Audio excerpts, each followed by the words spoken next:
Quero convidá-los a abrirem as vossas Bíblias na carta à igreja de Tiatira, no livro de Apocalipse.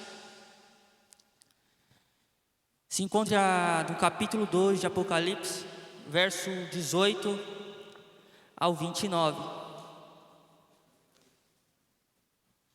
Hoje iremos meditar sobre esta igreja,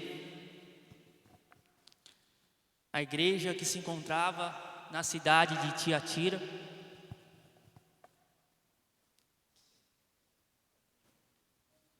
E Deus vai falar conosco através de sua palavra.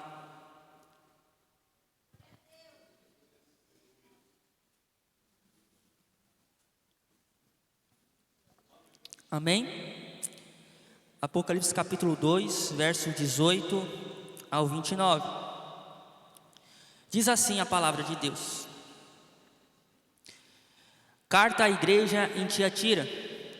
Ao anjo da igreja em Tiatira, escreva: estas coisas diz o Filho de Deus, que tem os olhos como chama de fogo e os pés semelhantes ao bronze polido. Conheço as obras que você realiza, o seu amor, a sua fé, o seu serviço, a sua perseverança e as suas últimas obras, mais numerosas do que as primeiras. Tenho, porém, contra você o fato de você tolerar que essa mulher, Jezabel, que se declara profetisa, não somente ensine, mas ainda seduza os meus servos a praticar a prostituição e a comer coisas sacrificadas aos ídolos. Dei-lhe tempo para que se arrependesse, porém ela não quer se arrepender da sua imoralidade. Eis que farei com que fique acamada, e trarei grande tribulação aos que com ela adulteraram, caso não se arrependam das obras que ela incita. Matarei os seus filhos, e todas as igrejas saberão que eu sou aquele que sonda mentes e corações, e retribuirei cada um de vocês segundo as suas obras. Digo, porém, aos demais de Tiatira, a todos aqueles que não seguem essa doutrina e que não conheceram, como eles dizem, as coisas profundas de Satanás, não porei outra carga sobre vocês. Tão somente conservem o que vocês têm, até que eu venha. Ao vencedor que guardar até o fim as minhas obras, eu lhe darei autoridade sobre as nações, e com cedro de ferro as governará, e as reduzirá a pedaços, como se fossem objetos de barro. Assim como também recebi autoridade do meu Pai, eu lhe darei ainda a estrela da manhã. Quem tem ouvidos, ouça o que o Espírito diz às igrejas. Amém? O livro de Apocalipse, ele tem um propósito especial, único para a igreja do Senhor.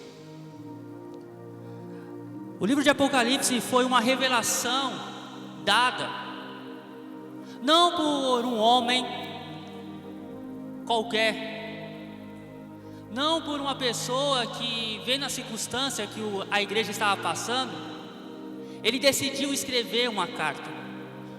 Mas não, esse livro foi escrito por Jesus Cristo. E Jesus Cristo, ele direciona essa carta à sua igreja. Então, só de introdução, isso já bastava para nós entendermos que as palavras que estão descritas aqui são palavras direcionadas pelo próprio Filho de Deus, por Jesus Cristo. E as palavras que ele nos revela é que a igreja pode passar por perseguições, mas o final já está consumado, decretado pelo próprio Deus. Reinaremos com ele para todo sempre. Não haverá mais choro, não haverá mais dor, não haverá mais morte, porque Cristo Jesus estará conosco para sempre. Neste período a igreja estava sendo perseguida pelo 12º imperador de Roma, Domiciano. Ele se autoproclamou Senhor e Deus, e começou novamente uma brutal perseguição contra a igreja do Senhor. Ele estava no mesmo nível de Nero, para vocês terem uma ideia. Ele mandou, diz alguns historiadores, João para dentro de uma banheira de óleo quente. Alguns acreditam que nada aconteceu com João, e com isso ele manda este homem, o último apóstolo vivo, para a ilha chamada Pátimo. Esta ilha se encontrava no Mar Egeu, localizada próxima ao Mar Egeu, e ficava numa colônia onde eram levados os prisioneiros ao qual o império não queria ver a cara. E lá ele estava isolado nesta ilha. Era uma ilha vulcânica e de muitos minerais, aonde os presos eram forçados a trabalhar dia e noite. E nesse cenário Deus se manifesta a João como aquele que tem sobre suas mãos 7 candeeiros que representam as 7 igrejas da Ásia. E ele não só tem essas 7 candeeiros nas mãos, mas vai no capítulo 2, vai nos falar no verso 1, que ele anda no meio desses candeeiros. Ou seja, ele anda no meio da igreja, e ele conhece a sua igreja. Ou tratando aqui das 7 igrejas, das suas igrejas. De acordo com as evidências históricas, irmãos, a cidade de Tiatira, ela foi inaugurada, construída por volta do ano 300 antes de Cristo, possivelmente no império de Alexandre o Grande. Ela ficava localizada a 60 quilômetros de Pérgamo e ao sudoeste, e também ela ficava ao norte de Sardes. Tiatira, irmãos, ela não era um centro político ou religioso proeminente como as outras cidades, a qual é descritas aqui no livro de Apocalipse. É interessante que John Stott, ao citar essa igreja, ele vai falar assim, a mais extensa carta é dirigida a menos importante das 7 cidades. Se você for analisar, esta carta é a maior que tem para uma igreja localizada numa cidade que não era importante. William Buckley vai dizer que aponta que a relevância de Tiatira residia apenas, irmãos, na sua posição geográfica, porque era um lugar estratégico onde situava a rota imperial. Então tudo passava por Tiatira, facilitando assim o comércio entre a Europa e a Ásia, para vocês terem uma noção da cidade. É interessante que a cidade era formada por guildas, grêmios. Eram cooperativas, irmãos, muito importantes e significativas para o comércio. Lá ficava a guilda dos que vendiam lã, que vendiam couro, que vendiam púrpura, vestimentas, entre outras coisas, bronze, metal, afim. Esses grêmios, irmãos, serviam tanto para a proteção mútua e benefícios comerciais, quanto para os fins sociais e recreativos. Ser comerciante em Tiatira, irmãos, e não participar desses grêmios, dessas guildas, era quase um suicídio comercial, porque era obrigatório. Se você era comerciante, você tem que fazer parte da guilda, do grêmio, fazer parte da cooperativa, ao qual o seu produto é avaliado e vendido. Então, o significado, irmãos, era a perda das esperanças financeiras. Se você não fizesse parte da guilda, do Grêmio, você não ia ter uma vida financeira bem sucedida. Cada guilda, irmãos, venerava uma divindade. Por isso, para o cristão, era difícil. Na verdade, impossível. Cada guilda, ela tinha um patrono, um Deus, ao qual, quando eles se reuniam, irmãos, incluía banquetes, incluía também sacrifício aos ídolos, e também havia nessas festas, irmãos, muita prostituição, orgias. Este era o contexto ao qual a igreja estava inserida. Uma cidade extremamente comercial. Não tinha outros trabalhos além de você participar dos grêmios, das guildas.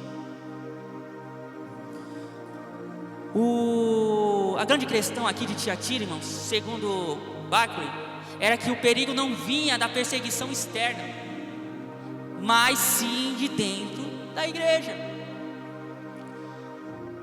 Os cristãos enfrentavam esse dilema: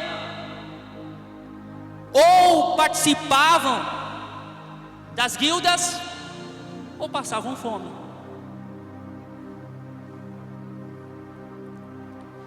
Ou eram santos, ou eram astutos.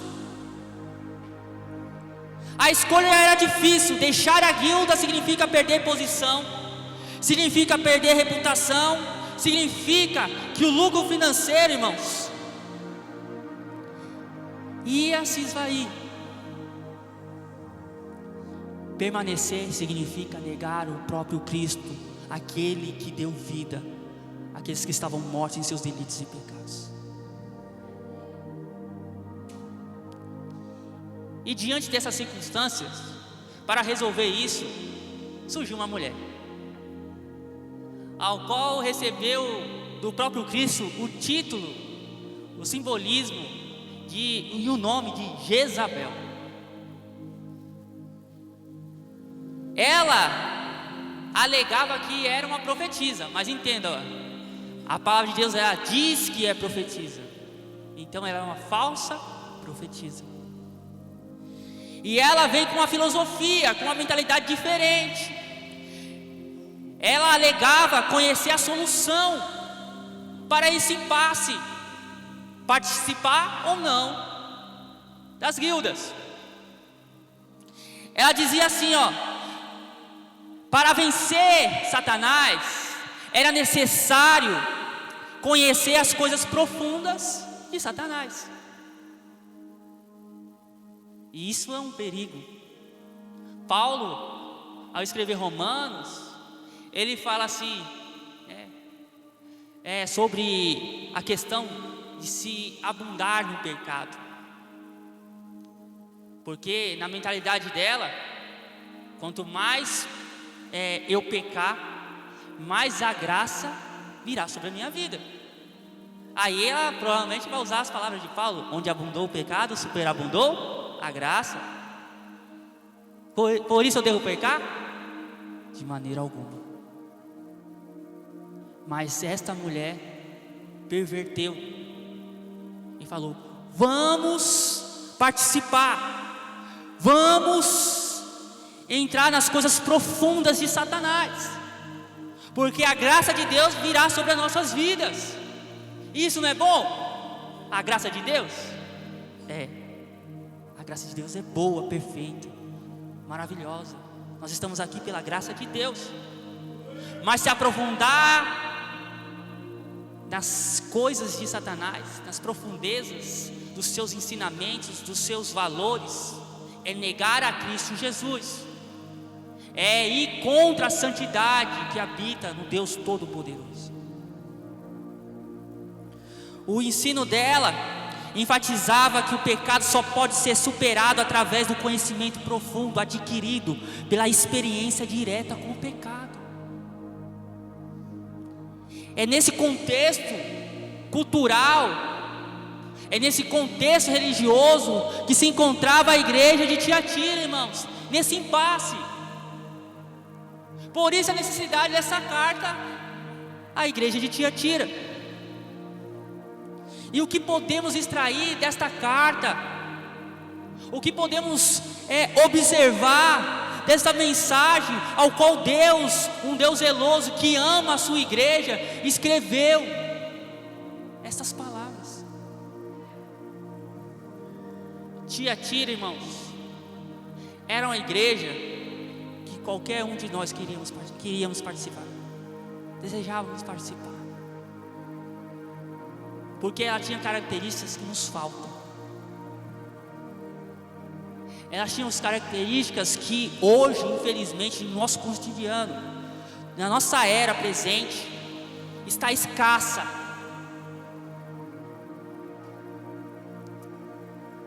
Jesus reconhecia e louvava as virtudes da igreja de Tiatira. Jesus elogiou esta igreja. Ela tinha qualidades que são extremamente importantes para uma igreja vibrante e viva diante de Deus. Obras, serviço, fé, amor, paciência, que resultam em perseverança, eram qualidades que essa igreja tinha. Ela era uma comunidade ativa, irmãos. Em vez de se tornar complacente com as igrejas ao seu redor, Tiatira se engajava cada vez mais no serviço a Deus.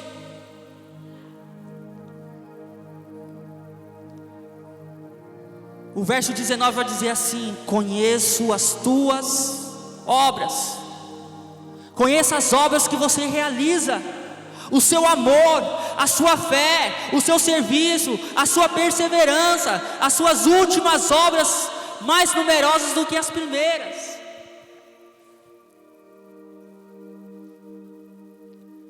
A fé que Deus valoriza, irmãos, é aquela que expressa através das ações.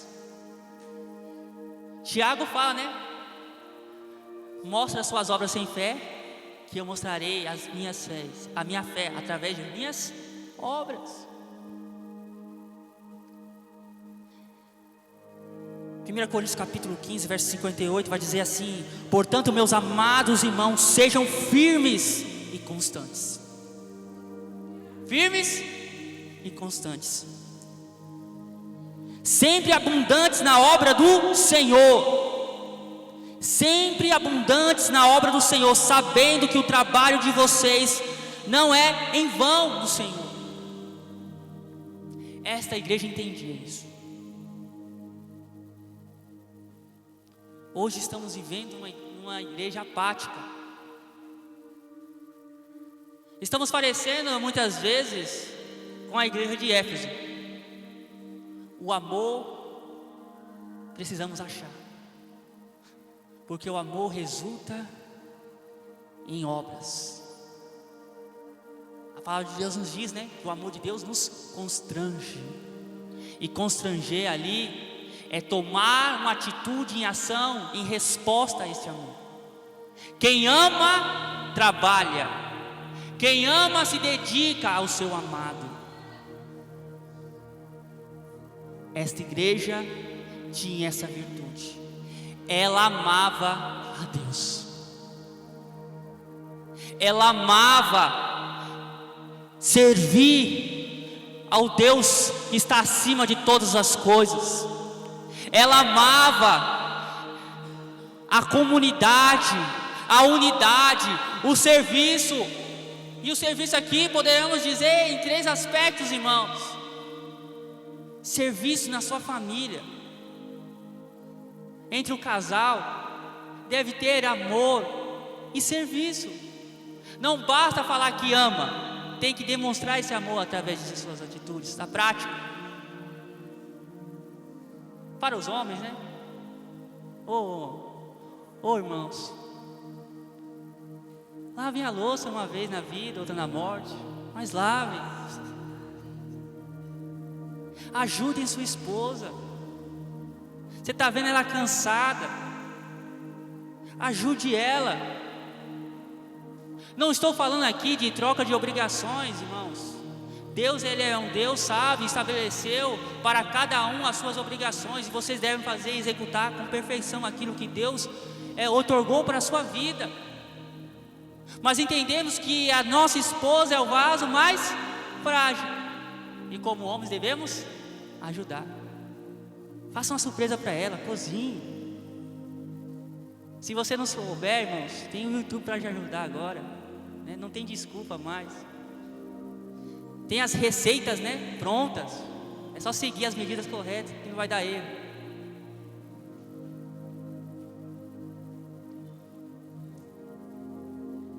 Sirva aquela a qual Deus comparou como a sua noiva, aquela a qual Deus comparou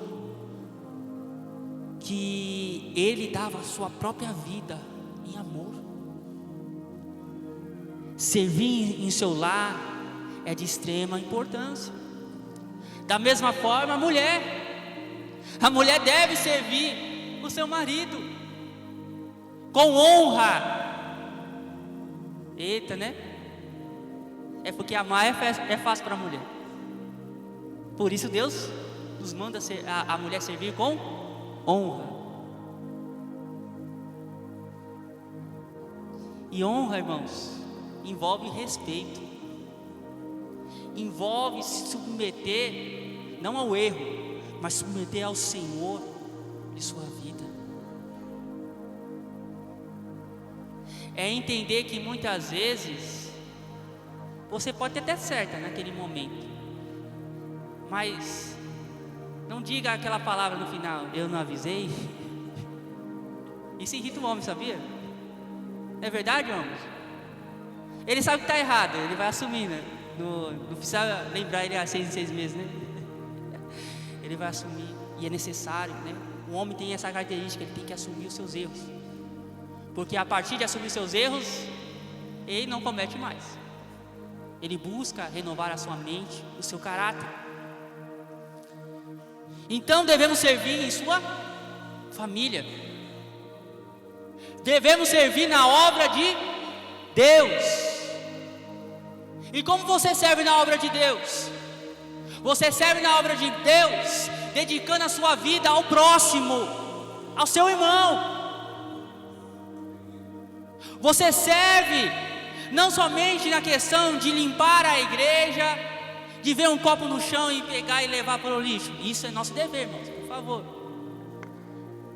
Higiene. Mas se você vê seu irmão triste, você serve ele o consolando. Você chora com aqueles que estão chorando. Se você vê seu irmão alegre, você se alegra pela felicidade dele. Você visita-o. As pessoas acham que só o pastor tem que visitar os irmãos, né? Não é. Isso é um erro notório da igreja brasileira. Não. Unidade, irmãos, é o corpo. É o corpo, né? A igreja é o corpo de Cristo Jesus, é o corpo místico de Cristo Jesus. Uma igreja local deve ter unidade.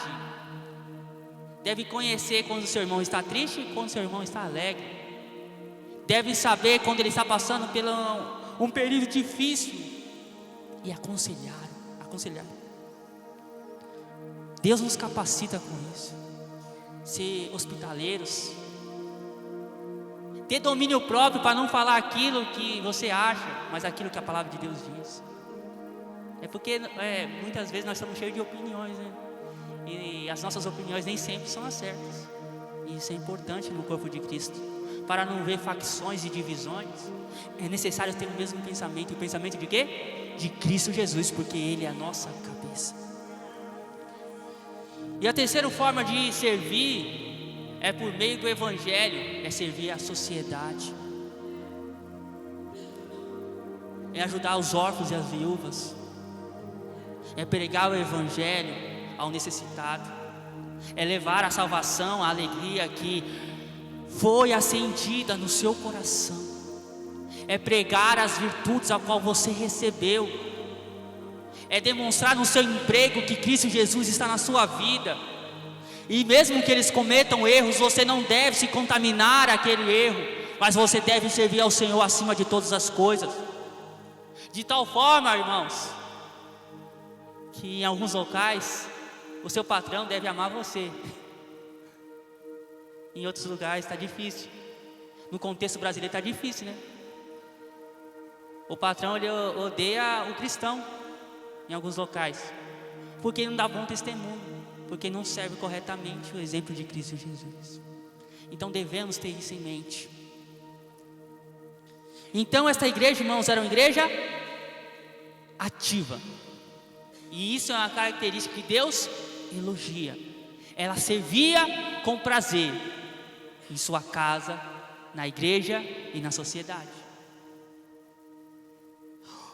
Os servos de Cristo devem trabalhar com alegria e dedicação na obra do Senhor.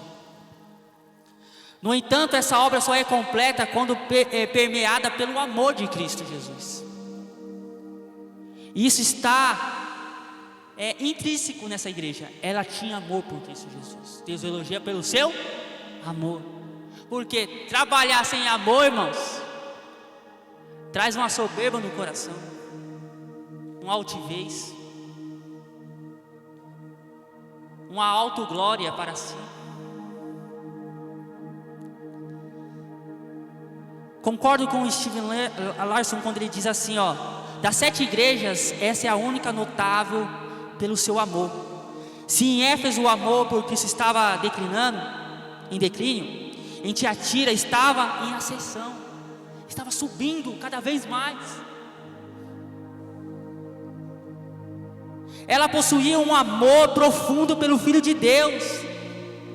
Em tempos de apatia, irmãos, sua devoção cada dia mais aumentava. Uma pergunta: se Deus neste momento chegasse na igreja só, Ele deu glória, porque Ele está tratando de uma igreja local. Não está falando aqui da igreja mística, católica universal. Não, está falando aqui de uma igreja local que tinha suas qualidades locais e seus defeitos locais. E se Deus chegasse aqui neste momento na igreja batista, só Ele deu glória. O que Ele olharia e elogiaria de nós? Quais são as qualidades que essa igreja possui, que trazem alegria ao coração de Deus? O que você de forma individual tem para oferecer a Deus neste momento? O que você neste momento tem de dizer assim, eu sou aquele que ama o Senhor e sirva a Ele com todo o meu ser?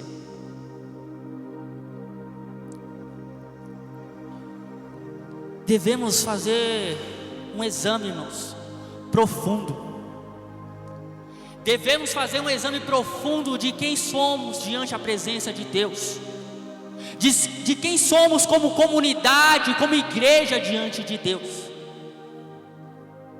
Não adianta apenas apontar os erros de Tiatira, é necessário reconhecer as suas qualidades. Não adianta falar, eu não sou como Tiatira, em aceitar e tolerar uma profetisa qualquer. Eu tenho a palavra, eu sei que a palavra é verdadeira. Nós somos uma igreja que segue os princípios da palavra de Deus, glória a Deus por isso. Somos uma igreja que busca conhecer as verdades das Escrituras, glória a Deus por isso. Mas não é só isso.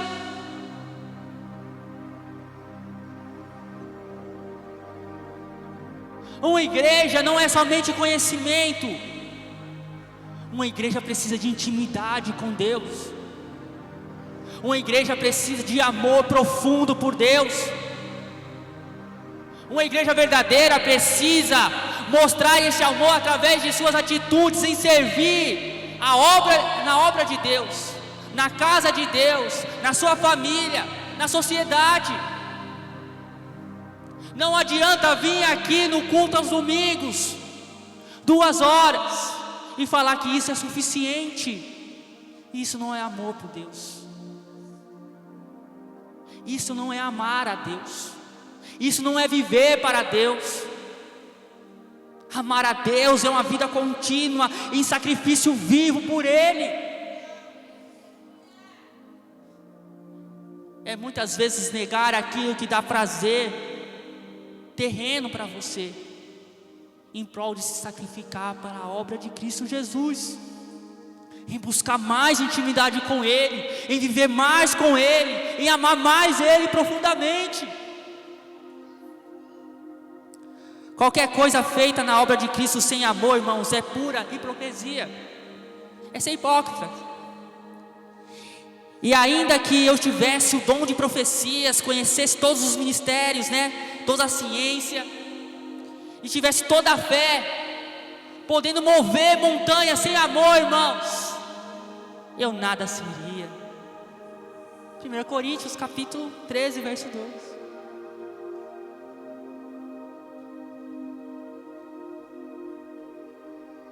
Existem outras características nessa igreja, não somente a sua obra, o seu amor.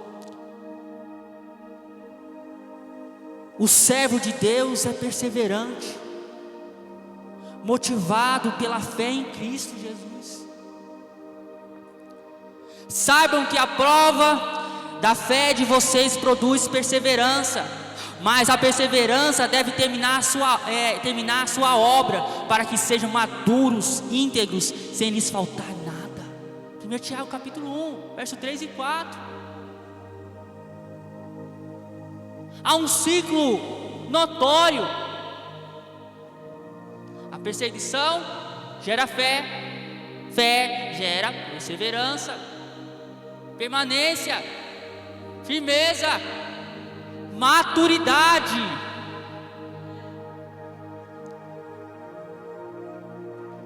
As adversidades, irmãos, na vida de um crente fiel geram paciência, perseverança. E isso se aplicava na igreja de Tiatira. Ela tinha perseverança.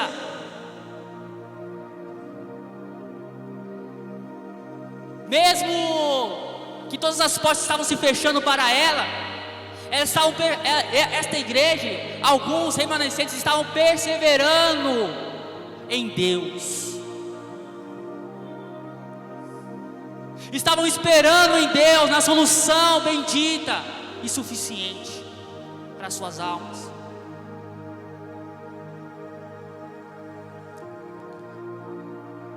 São características grandiosas, irmãos, que essa igreja tinha, ao qual nós precisamos ter.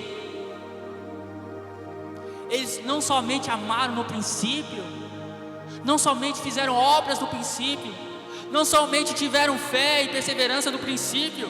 Diz a palavra que eles ainda tiveram mais ainda no final, mais ainda, aumentou. Devemos analisar esses irmãos, e nesse quesito, aprender com eles, aumentar a nossa fé em Deus, o nosso amor em Deus e o nosso serviço em Deus. Contudo, entretanto,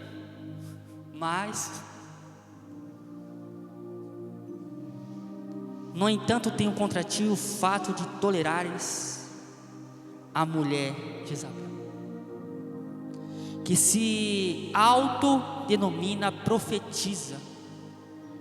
Ela ensina e induz meus servos à prostituição e a comerem alimentos sacrificados aos ídolos.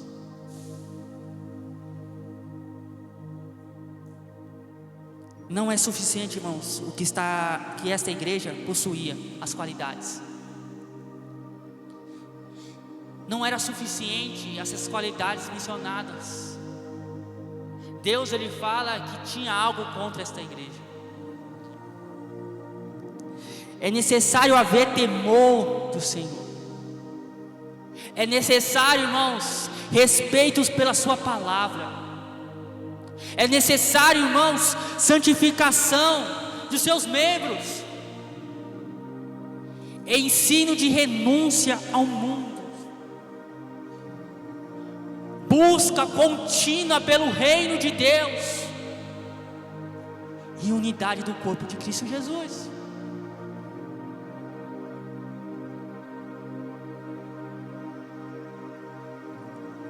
Esta mulher começou a ensinar, a induzir os servos à prostituição, a comerem os alimentos sacrificados nos cultos, nas festas das cooperativas, irmãos. E a maioria estava indo, e a maioria estava cedendo a esse ensinamento que, de certa forma, massageava o ego deles.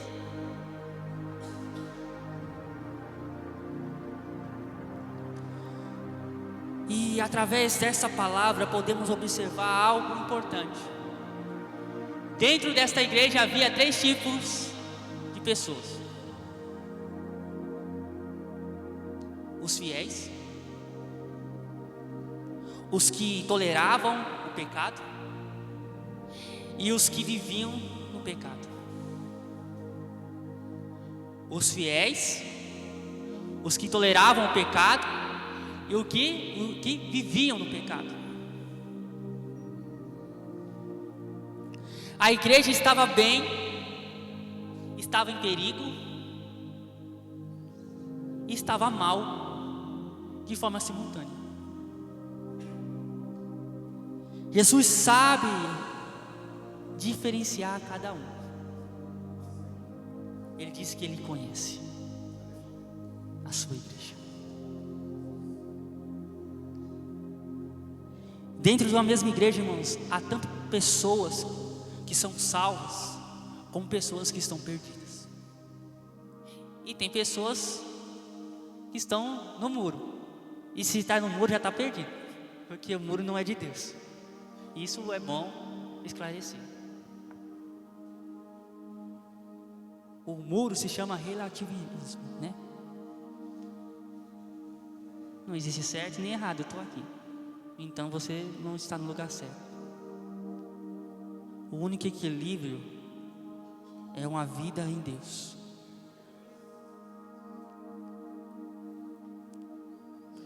Jesus, ele revela-se como aquele que tem o conhecimento profundo, irmãos, da igreja.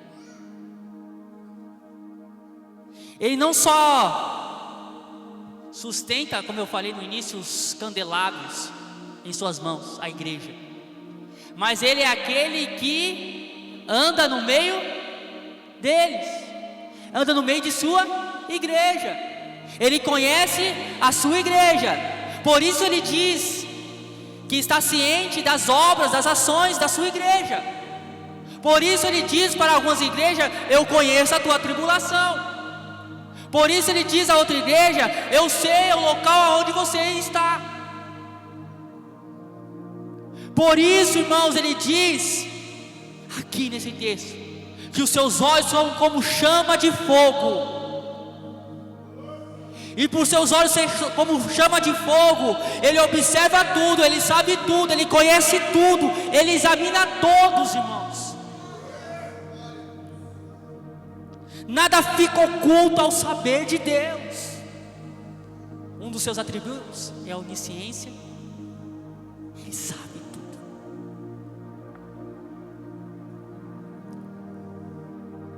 Ele entende tanto as ações quanto as intenções. Não adianta agir bonito se as suas intenções são corrompidas pelo pecado. Não adianta ganhar o mundo todo e perder a sua salvação, irmãos. Não adianta expulsar demônios, profetizar, curar, porque naquele grande dia, diz a palavra de Deus, eu não o conheço, não vos conheço.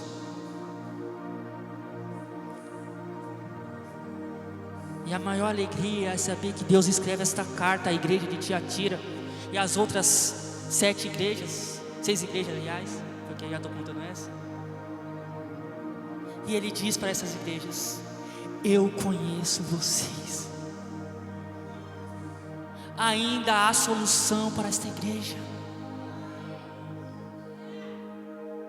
Para nós aqui, irmãos, ainda há solução.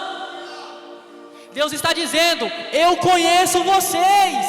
E isso é uma alegria, irmãos, porque aqueles que não são salvos, Deus não conhece, mas aqueles que são dele, Ele conhece, Ele direciona, Ele ama, e Deus corrige aqueles que Ele ama. E vamos falar sobre isso.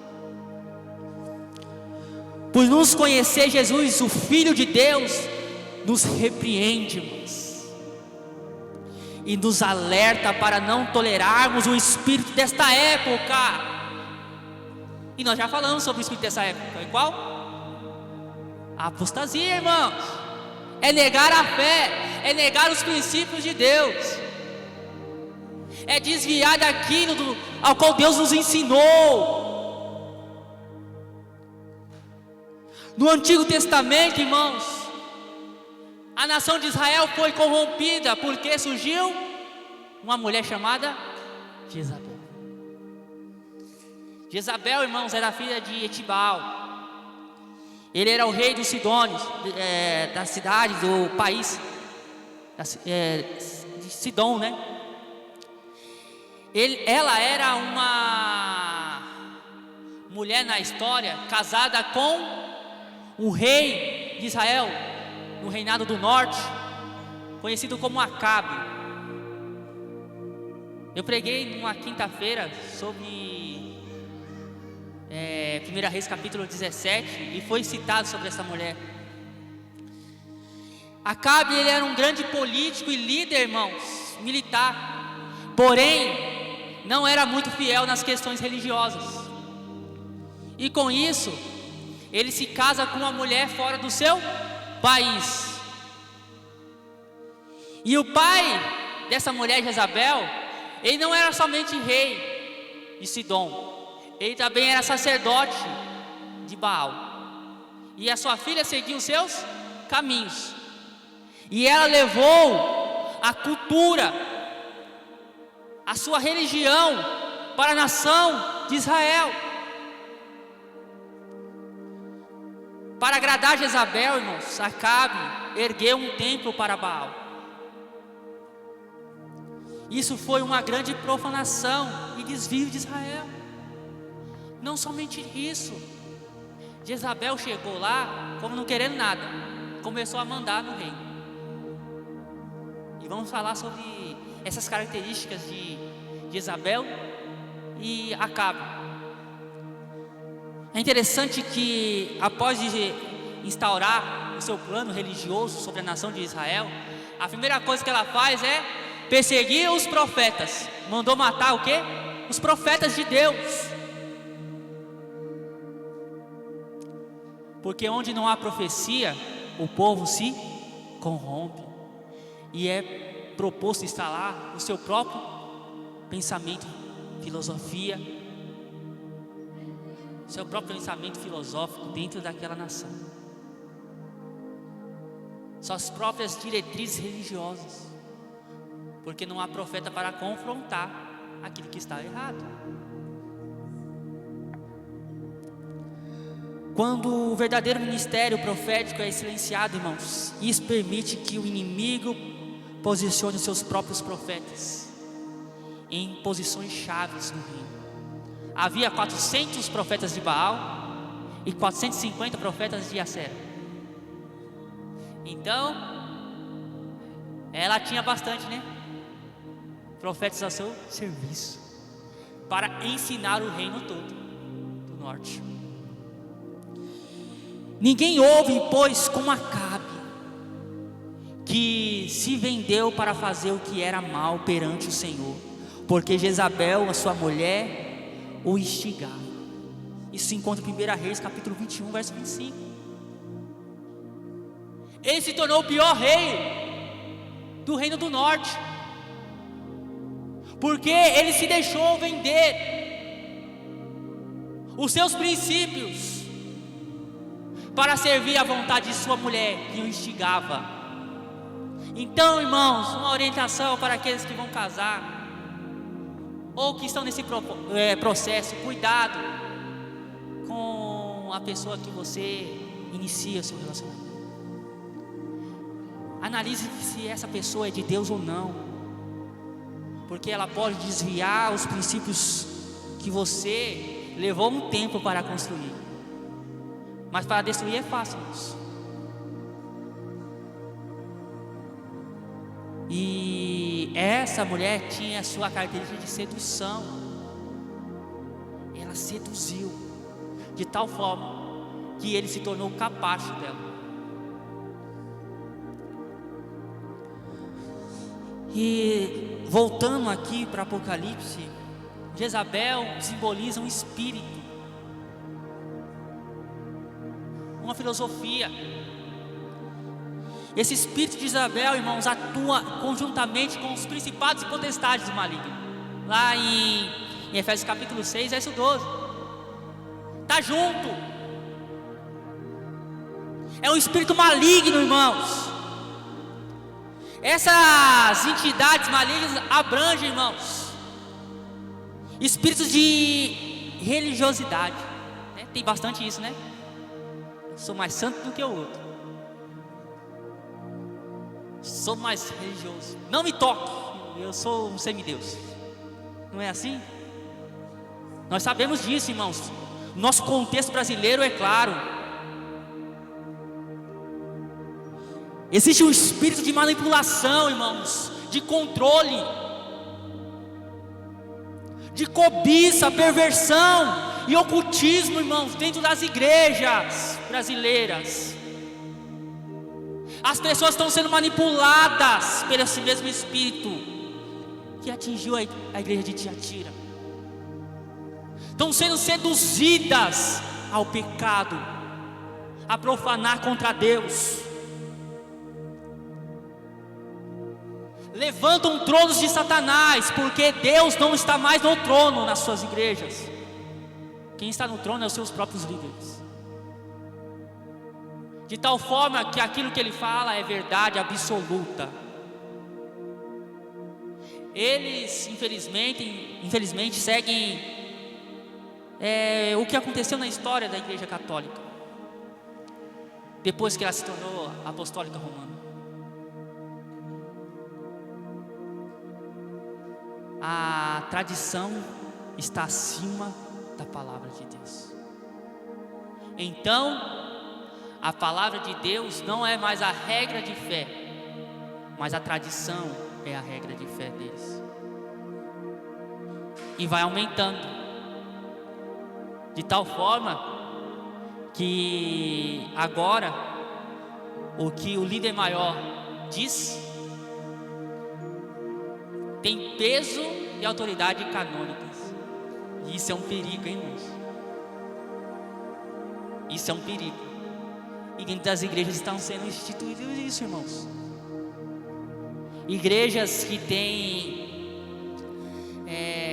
essa característica de somente um líder na igreja são propensas a isso. Porque o que acontece? Como eu sou o líder, o que eu falar está assinado, carimbado e pronto. E não tem ninguém para questionar. E isso acontece o que, irmãos? Decadência. Devemos ter como Cristo a nossa cabeça, e somente Ele. Ele é o nosso verdadeiro pastor, bispo de nossas almas, irmãos.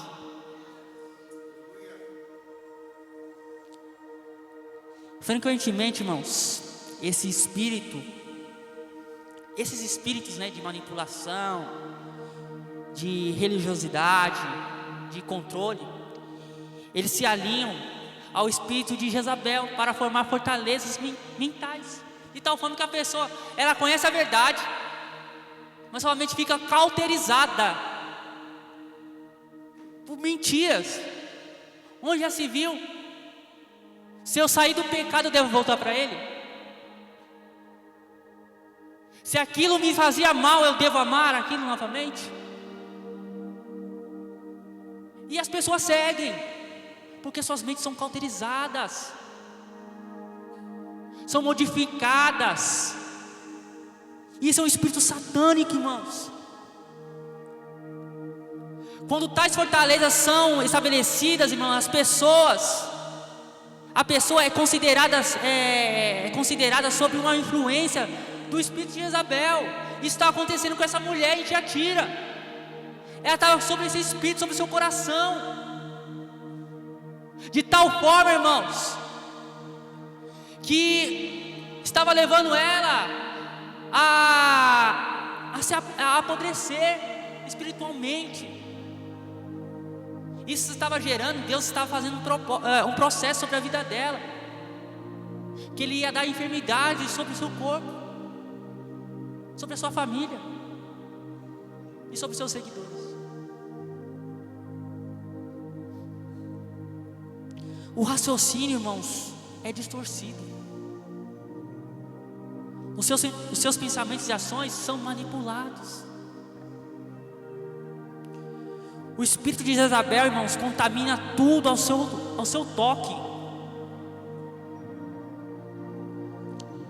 Na mitologia grega, agora eu esqueci o nome, existia uma filosofia de um homem que tudo que ele tocava virava ouro, né? Fala mais. Midas. Rei Midas. E essa mulher tinha também essa característica: tudo que ela tocava apodrecia.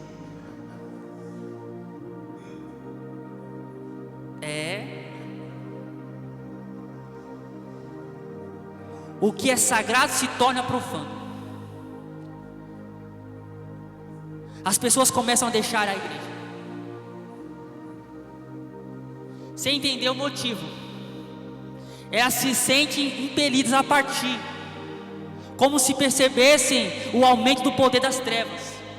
Quem já aqui não saiu assim de algum local?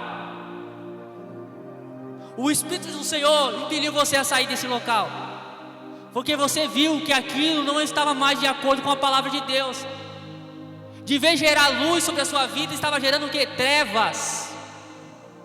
Irmãos, nós sabemos que há muitos locais assim, e nós devemos ter cuidado para que isso não chegue à nossa igreja. É importante.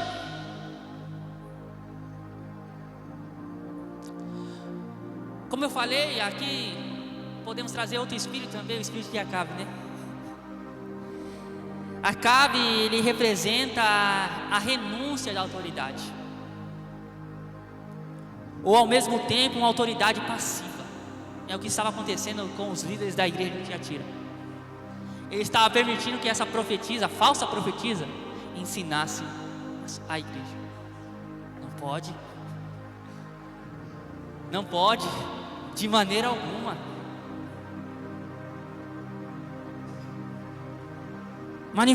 Esse espírito, irmãos, manifesta-se como uma mentalidade que esquiva de confrontos e não admite erros. Acabe, ele casou com a filha de Etibal para evitar o confronto de reinados. E agora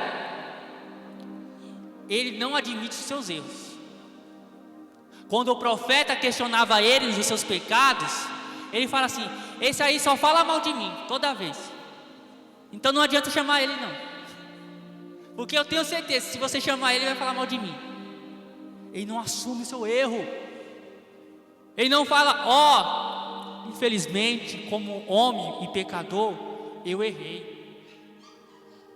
estou aqui para confessar diante de vocês. É fácil?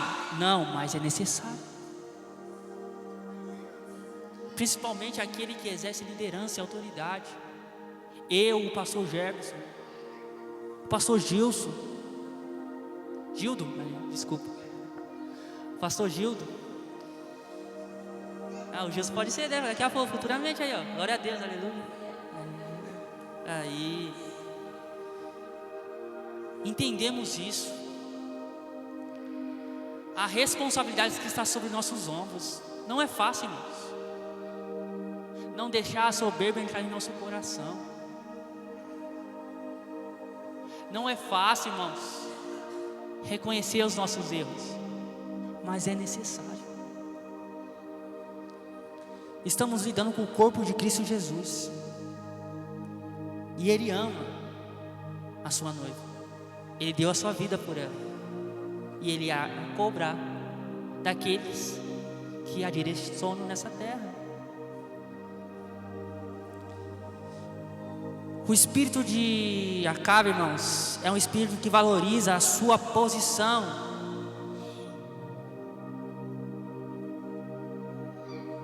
Ele valoriza ser rei, mas ele não quer assumir as responsabilidades de ser um rei. Quem possui esse espírito, irmãos, tende a buscar a paz a todo custo. É aquele líder que está vendo a pessoa errada, mas não vai falar nada para aquela pessoa, porque quer evitar o confronto, quer evitar a turbulência que é natural, mas é necessário.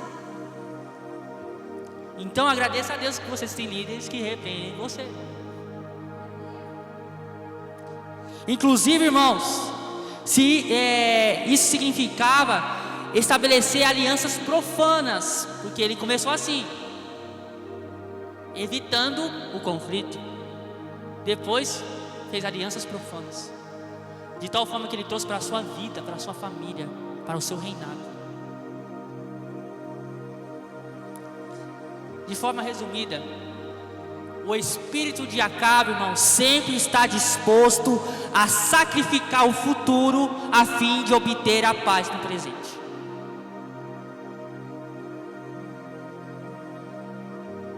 Como diz o nosso pastor amado e amigo, repito,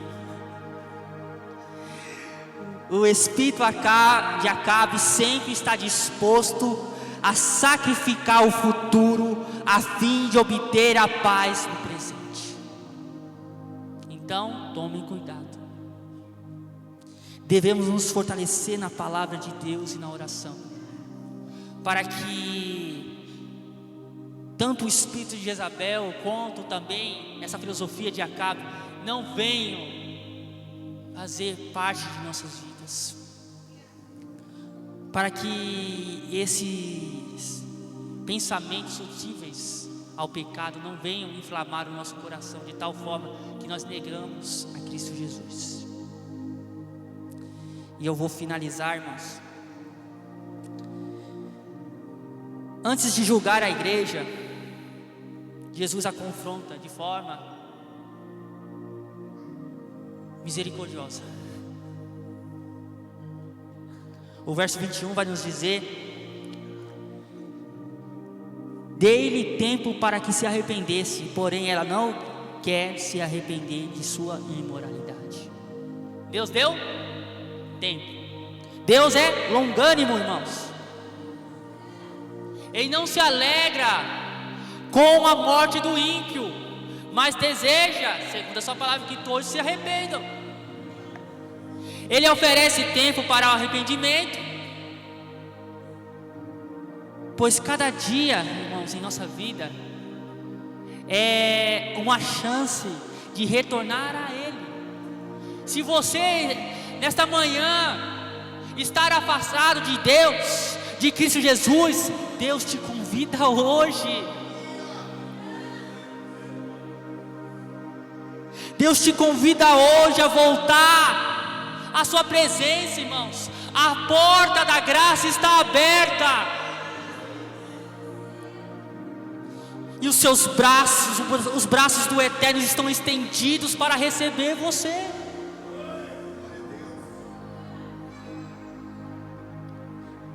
Para perdoar você, para direcionar você no caminho correto e verdadeiro. A disciplina, irmãos, é necessária. Igreja que não tem disciplina não é igreja.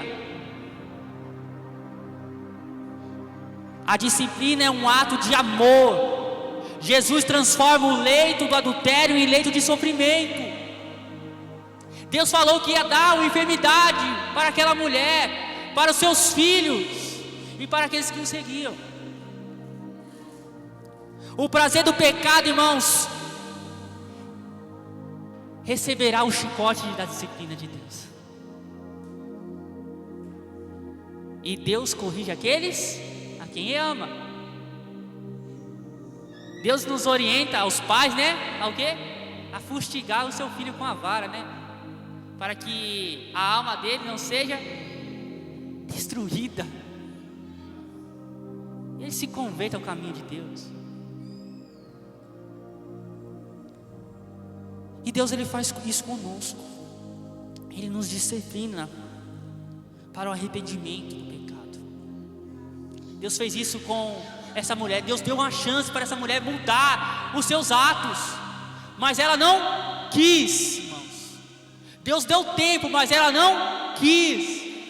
Isso demonstra outra coisa: a ausência do arrependimento leva ao julgamento de Deus. Jezabel, aqui, essa mulher que rejeitou o arrependimento, desprezou a sua chance agora, ela, irmãos, está cometida por doença, tribulação e morte. O pecado inicialmente é doce, irmãos, mas quando bate no estômago, é um fel, é amargo.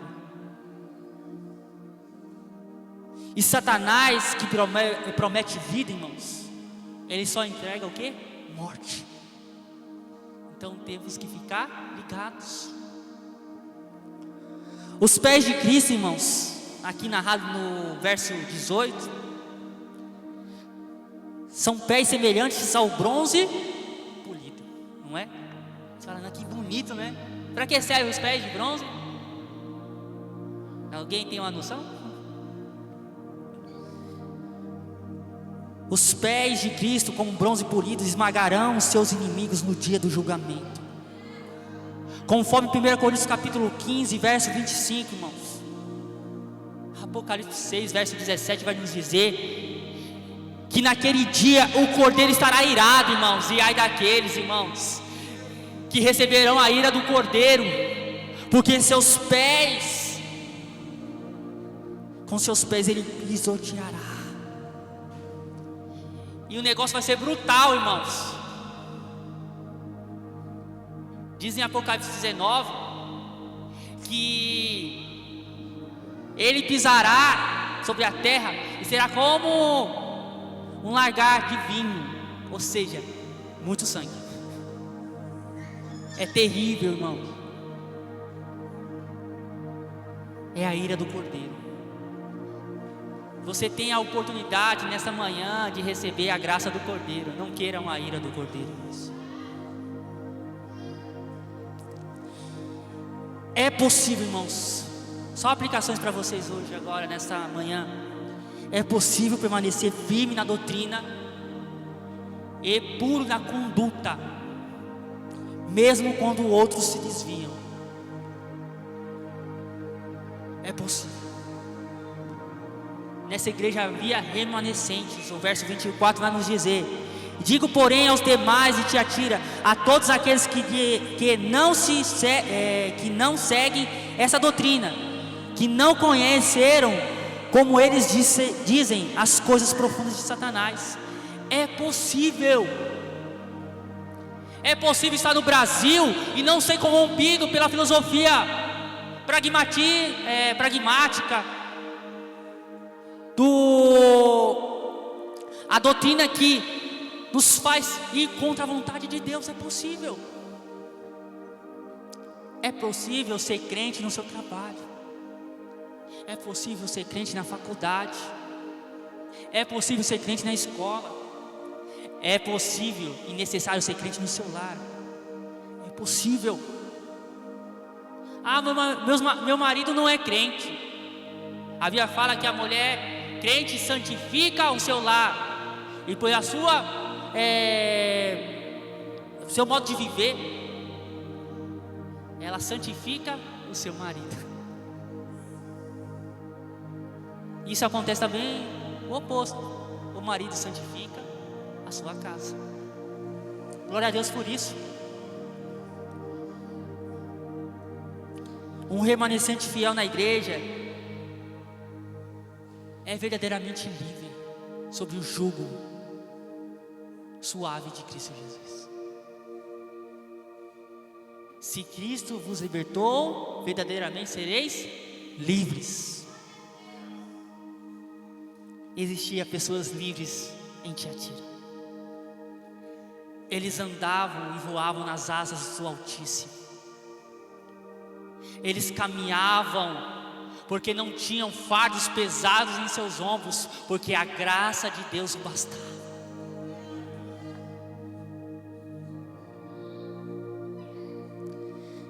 Deus exige de nós sermos puros. O nome Tiatira significa sacrifício contínuo. E para uma igreja que infelizmente estava cedendo com alguns irmãos a esse pecado de prostituição, de profanação, Deus estava chamando a igreja a ter um sacrifício contínuo com Ele, um sacrifício de santidade.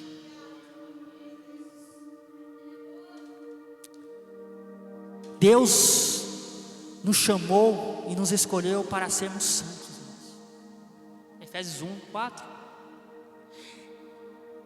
Apenas os puros de coração verão a Deus, irmãos. Jesus falou isso, Mateus capítulo 5, verso 8.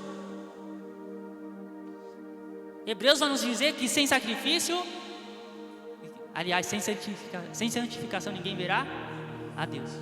Você quer ver a Deus? Santifica a sua vida.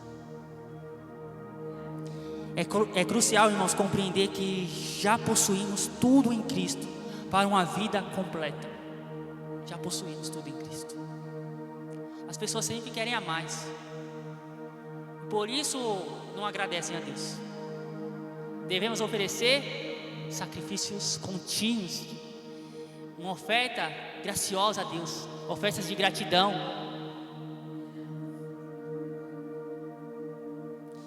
Um dos maiores enganos de Satanás, irmãos, é convencer os crentes de que precisam buscar novidades para uma experiência mais profunda com Deus. A verdade de Deus é suficiente.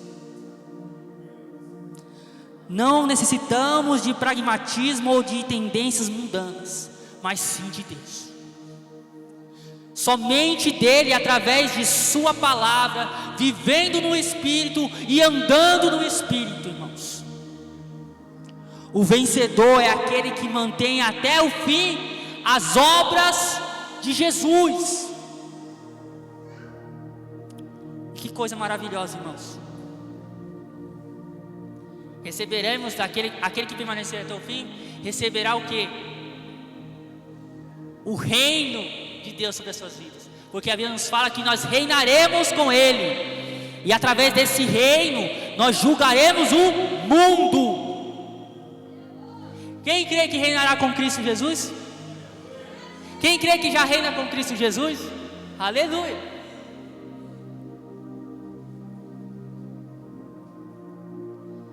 Mas chegará um momento, irmãos, que esse reino simbólico ao qual nós vivemos de forma espiritual se tornará real, e nós reinaremos, de forma agora literal, e julgaremos os ímpios neste mundo. 1 Coríntios capítulo 6, verso 2 vai dizer isso. Os santos, os vencedores, não conhecerão as profundezas de Satanás, irmãos, mas sim as profundezas de Cristo Jesus. Sabe por quê, irmãos? Cristo é a nossa herança, a nossa riqueza, a nossa recompensa. E sabe o que Cristo nos oferece? A estrela da manhã.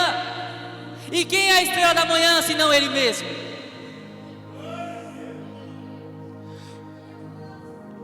O veremos face a face, serviremos eternamente a Ele. Jesus será o nosso amor maior, o nosso prazer maior, o nosso deleite maior. Somente Ele satisfará a nossa alma. As bênçãos para o crente fiel são infindáveis. Jesus promete ainda mais. Ele promete Ele mesmo. Para os ímpios, Jesus é a luz do mundo. João capítulo 1, verso 9. Para o povo de Israel, Ele é o sol da justiça, né? Malaquias capítulo 4, verso 2. Mas para a igreja, irmãos, Apocalipse 22, verso 16, Ele é a raiz de Jessé, a estrela resplandecente da manhã.